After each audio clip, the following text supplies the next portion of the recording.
आज तो इन्हें कच्चे ही चावल के पकौड़े खिला दूंगी, जब जाकर इनकी अकल ठिकाने आएगी। अभी ये ठीक से पके नहीं है, जल्दी से कढ़ाई से बाहर निकाल लेती हूँ। आधे कच्चे पक्के चावल के पकौड़े को ही प्लेट में निकाल कर साक्षी अपने ससुराल वालों को खाने के लिए देती है। अरे बहू, ठीक से पकौड़े सेके नहीं क्या? सारे कच्चे हैं। सॉरी पापा जी, वो आप लोग इतनी देर से पकौड़े पकौड़े चिल्ला रहे थे ना, तो जल्दबाजी में मैं कच्चे पकौड़े ही ले आई। कोई बात नहीं, अब जाकर दोबारा ठीक से तलो। इस बार ठीक से पकौड़े तलने की बजाय साक्षी उन पकौड़ों को कुछ ज्यादा ही अच्छे से तल देती है, जिससे सारे पकौड़े आधे आधे जल जाते हैं। अरे बहू, क्या कर रही हो तुम? कभी कच्चे पकौड़े लेकर आ रही हो तो कभी जले हुए। ठीक से बना कर लेकर आओ। आखिरकार क्यों साक्षी जानबूझकर कभी अपने ससुराल वालों को कच्चे तो कभी आधे जले हुए चावल के पकौड़े खिला रही थी? क्या कारण था इसके पीछे? आइए इसे जानने के लिए कहानी में थोड़ा आगे बढ़ते हैं। मोहब्बत बरसा देना तू, सावन आया है, तेरे और मेरे मिलने का मौसम आया है। क्या बात है भाभी, आप तो इतना मीठा गाती है, पहले कभी मैंने आपको गाते हुए सुना नहीं। अरे वो तो बस जब बारिश होती है ना, तो मेरा दिल अपने आप गाने को कहता है। अरे अब बस भी करो, पिछले 1 घंटे से भीग रही हो, बीमार पड़ जाओगी दोनों की दोनों। हम तो नीचे ही आ रहे थे। बहू, नीचे सबका कुछ चटपटा खाने का मन कर रहा है तो जाकर कपड़े बदल कर कुछ बना दे। ठीक है माँ जी। साक्षी नीचे आती है और कपड़े बदल कर जैसे ही रसोई में पकौड़े बनाने के लिए बेसन का डब्बा खोलती है तो देखती है कि बेसन खत्म हो गया है। बेसन तो खत्म हो गया, अब क्या करूं मैं? अभी तक तुमने कुछ बनाया नहीं, सब इंतजार कर रहे हैं। माँ जी, मैं सोच रही थी कि सबके लिए पकौड़े बना दूं, लेकिन बेसन तो है ही नहीं और बाहर इतनी तेज बारिश हो रही है, मुझे नहीं लगता कि कोई दुकान खुली होगी। बिना बेसन के क्या ही बनाऊं? तुम्हें पकौड़े ही बनाने हैं ना, तो चावल के बना लो। पता है ना कि चावल के भी पकौड़े बनते हैं। हाँ माँ जी, मैं तो भूल ही गई थी। मेरी माँ अक्सर बारिश के मौसम में चावल के पकौड़े बनाया करती थी, मैं अभी बना देती हूँ। साक्षी जल्दी से चावल लेकर उसे भीगने के लिए डाल देती है, तो वहीं कुकर में आलू उबलने के लिए रख देती है। थोड़ी ही देर में भीगे हुए चावल को आलू के साथ मिलाकर साक्षी उन्हें अच्छे से मिक्सर में पीस लेती है और अब उसमें कुछ मसाले, हरी मिर्च, धनिया मिलाकर गर्म गर्म चावल के पकौड़े बनाती है और साथ में मसाले वाली चाय के साथ सबको परोसती है। भाभी, क्या पकौड़े बनाए हैं आपने? मजा ही आ गया।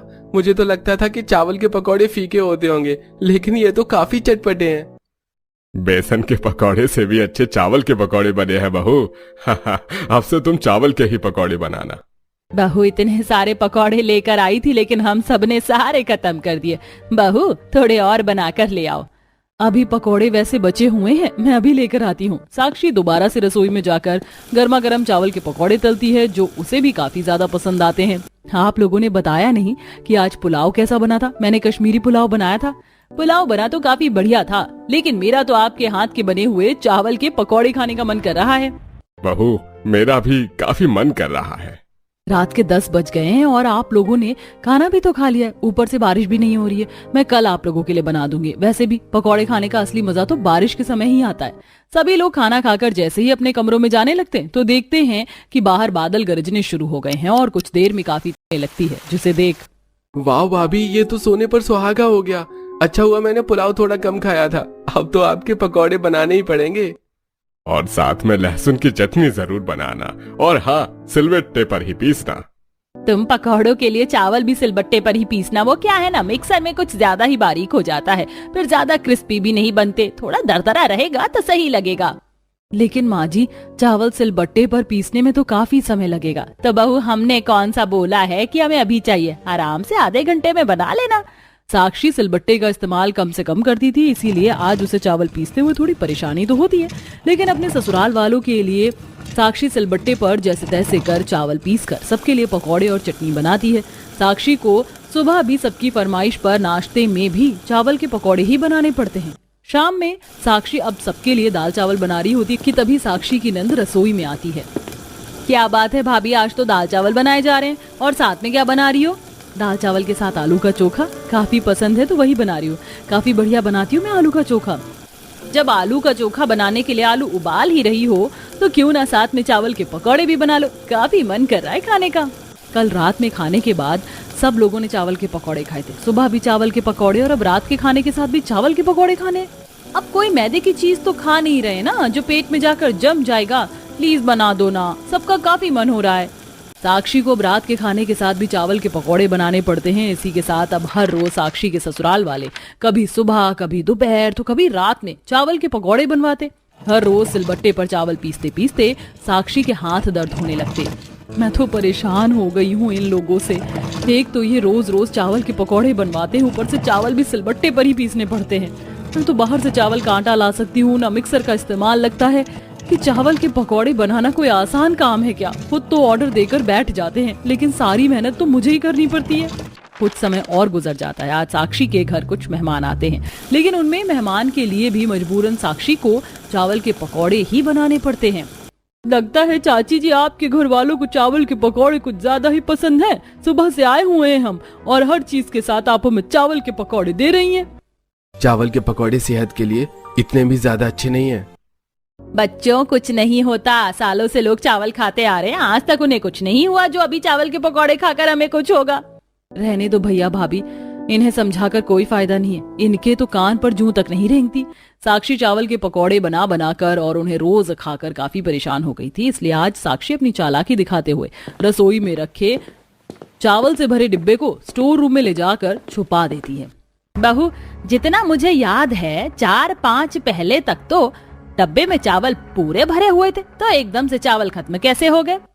कहीं आप लोग तीनों वक्त तो चावल के पकौड़े बनवाते हैं और कह रही हैं कि चावल कैसे खत्म हो गए? अभी तो बाहर काफी बारिश हो रही, दुकानें भी बंद होंगी। बहू एक काम करो, रात के चावल बचे हैं ना, उन्हें पीस कर उनके चावल के पकौड़े बना लो। क्यों, सही कहा ना मैंने? इतनी मेहनत के बाद भी साक्षी को आराम नहीं मिलता और अब उसे रात के बचे हुए चावल से ही पकौड़े बनाने पड़ते हैं। आज काफी दिनों के बाद काफी तेज बारिश हो रही थी, जिसे देख साक्षी जैसे ही छत पर भीगने के लिए जा रही होती कि तभी, बहू भीग बाद में लेना, अभी तो सबके लिए चावल के पकौड़े बना दो। पता है ना कि जब भी बारिश शुरू होती है तो हम सबका चावल के पकौड़े खाने का जी कर जाता है, और आज साथ में हरी चटनी जरूर बनाना। साक्षी अपने ससुराल वालों से काफी ज्यादा दुखी थी, लेकिन बेचारी चाहकर भी अपनी कुछ मदद नहीं कर पा रही थी। और ऐसे ही कुछ दिन गुजर जाते हैं। कभी कभी तो साक्षी ससुराल वालों को सबक सिखाने के लिए कच्चे जले हुए पकौड़े ही खिला देती थी, लेकिन इसका भी कुछ ज्यादा खास फायदा नहीं होता था। मोहल्ले की आज किटी पार्टी सरस्वती के घर पर थी, जिसमें सरस्वती की सभी सहेलियां आई थी और उनके लिए भी सरस्वती चावल के पकौड़े बनवाती है। सरस्वती बहन, तुम भी हद करती हो। इस महीने की ये दूसरी किटी पार्टी तुम्हारे घर में हुई है। किटी पार्टी तो छोड़ो, अगर हम लोग वैसे भी तुमसे मिलने के लिए आते हैं तब भी तुम चावल के पकौड़े ही हमें देती हो। अरे पनीर, प्याज, पालक, कितने तरह के पकौड़े होते हैं। क्या तुम्हारे घर में सिर्फ यही चावल के पकौड़े बनते हैं? मेरे घर में तो चावल के पकौड़े बने हुए ना जाने कितने साल हो गए। हम तो हमेशा प्याज, पनीर, इन सब के पकौड़े बनाते हैं। घर में कुछ पैसों को लेकर दिक्कत चल रही है तो हमें बताओ। सरस्वती को थोड़ी शर्मिंदगी महसूस होती है कि तभी उन्हें रसोई से साक्षी के चिल्लाने की काफी तेज आवाज आती है। जब वो सभी भागते हुए रसोई में जाते हैं तो देखते हैं कि गैस पर खौलते हुए तेल में पकौड़े तल रही साक्षी के हाथों पर कढ़ाई गिरने से सारा तेल गिर गया है और उसके हाथ जल गए। सरस्वती जल्दी से साक्षी को कमरे में लेकर जाती है और उसे दवाई लगाती है। कुछ देर में बाहर फिर से बारिश शुरू हो जाती है, जिसे देख साक्षी बिस्तर से उठने लगती है। कहाँ जा रही हो तुम? बारिश शुरू हो गई है ना, आप सबका पकौड़े खाने का मन कर रहा होगा तो वही बनाने जा रही हूँ। कोई जरूरत नहीं है अब चावल के पकौड़े बनाने की। अगर घर में पकौड़े बनेंगे तो बेसन के ही बनेंगे और किसी के नहीं। और तुमने अपनी हालत देखी है, अब से तुम आराम करोगी जब तक पूरी तरह से ठीक नहीं हो जाती। हम सब हैं, हम लोग भी पकौड़े बना सकते हैं। ये माँ जी को क्या हो गया, एकदम से बदल कैसे गई? चावल के पकौड़े छोड़कर बेसन के पकौड़े पर आ गई और मुझे आराम करने के लिए कह रही हैं। चलो जो भी हुआ, फायदा तो मेरा ही हुआ। आखिरकार रोज रोज चावल के पकौड़े बनाने से मुझे छुटकारा तो मिला। ससुराल की पहली रसोई में नई देवरानी पीहू ने सबको अपने हाथ का टेस्टी खाना खिलाकर सभी का दिल जीत लिया था। तब रसोई में बर्तन साफ करते हुए, पहली रसोई में सबको मेरे हाथ का खाना बहुत पसंद आया, अब तो रोज ऐसे ही तारीफ मिलेगी। पहली रसोई का खाना अच्छा क्या बना लिया तुमने? तो क्या 7वें आसमान पर चढ़ने लगोगी? इसकी तुम्हें कोई जरूरत नहीं है। दीदी मैं तो क्या, अभी तुम्हें पता नहीं है तुम्हारे साथ ससुराल में क्या क्या होने वाला है। मैं तुम्हारी जेठानी हूँ, देखती जाओ। इतना कहकर डिम्पल वहां से चली जाती है। ऐसे ही पीहू अपने ससुराल की जिम्मेदारी निभाने की कोशिश करती है, लेकिन चालाक जेठानी उसके हर काम को अपने तेज दिमाग से खराब कर देती है, जिसके बाद उसे खुद भी खरी खोटी सुनाती है और सास से भी